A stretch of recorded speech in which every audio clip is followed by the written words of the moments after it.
Perkenalkan, nama saya Ahmad dari Sekolah SMA Negeri 21 Surabaya.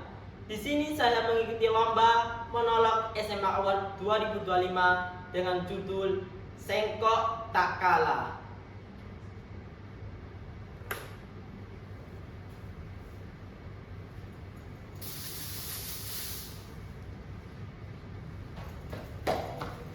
Jak kapan ya, Bang? Kol telok di susun yang desa.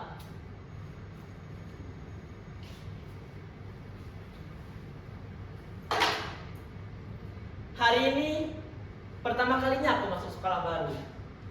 Sekolah masa depan, begitu orang-orang menyebutnya. Pagi ini aku diantarkan ayahku memakai sepeda. Saat aku pertama kali masuk gerbang, terdapat kamera pintar yang langsung mengenali wajahku. Saat aku pertama kali masuk ke kelas, papan tulisnya bukan lagi papan kapur, melainkan layar besar yang bisa disentuh. Buku-buku semua ada di tablet, dan guru-guru memakai robot untuk menjelaskan pelajaran. Bahkan bisa langsung menjawab pertanyaan tanpa harus menunggu. Aku sempat berkata dalam hati, wah, di tempat inilah aku akan meraih masa depanku. Sekolah yang katanya tidak peduli siapa kita, asal kita mau berusaha. Itu yang aku rasakan. Namun, aku mulai merasakan bisikan-bisikan, tatapan sinis, dan candaan yang menusuk. Bukan karena nilaiku rendah, bukan karena aku malas ataupun bermasalah, tapi karena aku anak yang terlahir dari kedua orang tua yang berasal dari Madura. Namaku Dayat. Aku terlahir dari keluarga yang mungkin bagi sebagian orang tidak berarti. Bapakku seorang kuli bangunan, tangannya penuh kapalan, kulitnya legam terbakar sinar matahari. Ibuku hanya ibu rumah tangga. Beliau tidak bekerja karena penyakit yang dideritanya. Memang orang tuaku buta huruf. Sejak kecil, mereka tidak sempat bersekolah. Kadang, di rumah aku sering melihat ibu duduk, menatap HP lama dengan wajah penuh bingung.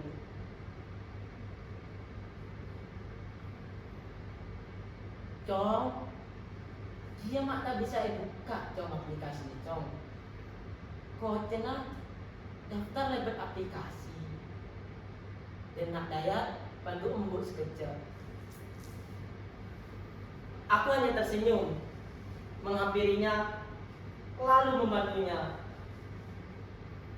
Mereka tidak tahu bukan karena mereka malas belajar teknologi, tapi karena mereka sejak kecil tidak sempat sekolah tinggi.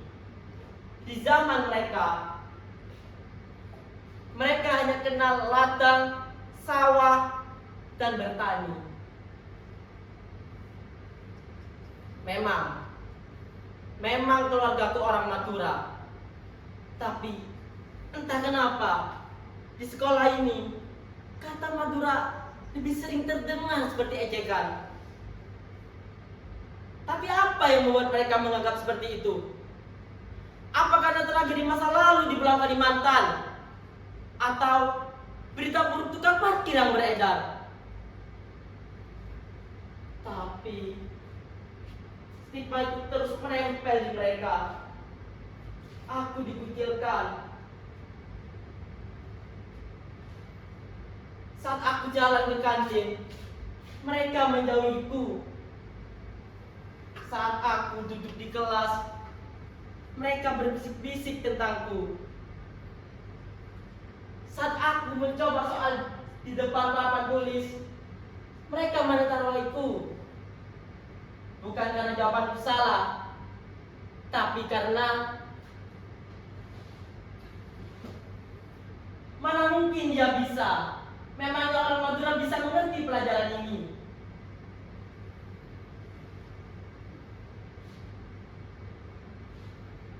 Tapi kenapa? Kenapa masa lalu yang bukan milikku harus aku tanggung? Kenapa seolah-olah berita di sosial media mewakili siapa aku? Aku bersekolah bukan untuk pelampiasan mereka.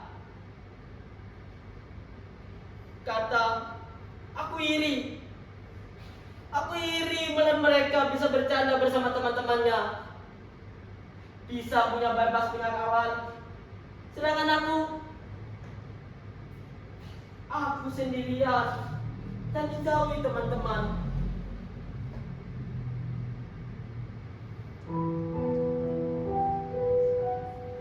Namun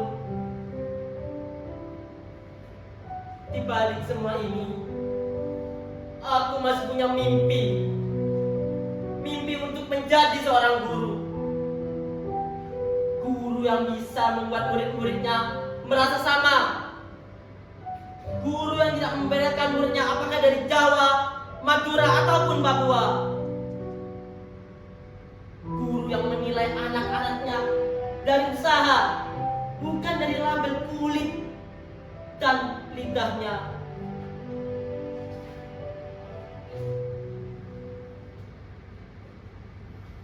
Aku teringat akan sebuah nasihat kakekku di waktu aku kecil. Saat itu aku bermain bersama kakek di teras.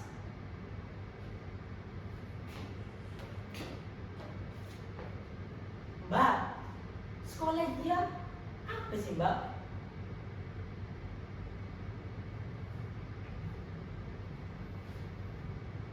Sekolah dia tempatnya kakek belajar banyak hal ya.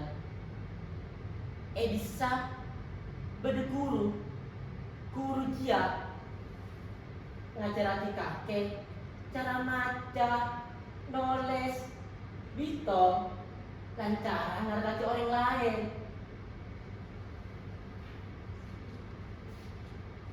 Terus kakek waktu kecil belajar apa?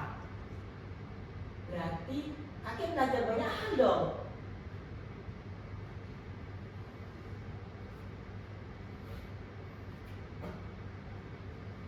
Kakek waktu kecil tidak bersekolah daya. Waktu itu kondisi keluarga lagi susah. Jadi kakek harus bekerja sejak kecil. Kakek mendapatkan ilmu kehidupan dari sawah dan bertani. Kamu jangan seperti saya, Dayat. Sekolah itu penting sekali. Dengan sekolah, kamu bisa punya cita-cita, kamu bisa punya mimpi, dan kamu bisa meraih masa depan yang lebih baik. Jangan sia-siakan kesempatanmu, Dayat. Rajinlah belajar agar kamu bisa menjadi orang yang bermanfaat.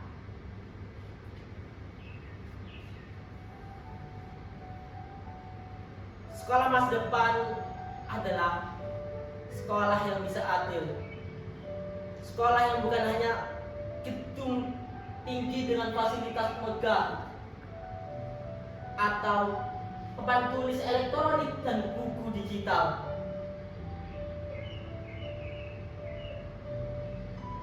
Tapi sekolah yang bisa berkata, aku tidak peduli siapa kamu, dari mana asalmu, asal kamu mau belajar dan berusaha. Sekolah masa depan adalah tempat di mana aku bisa berdiri setara bersama teman-teman. Mereka tidak akan menganggapku orang Madura lagi dan menganggap teman yang setara. Tidak ada lagi ejekan, tidak ada lagi tatapan yang tidak mengenakan. Hanya ada kita yang meraih mimpi bersama.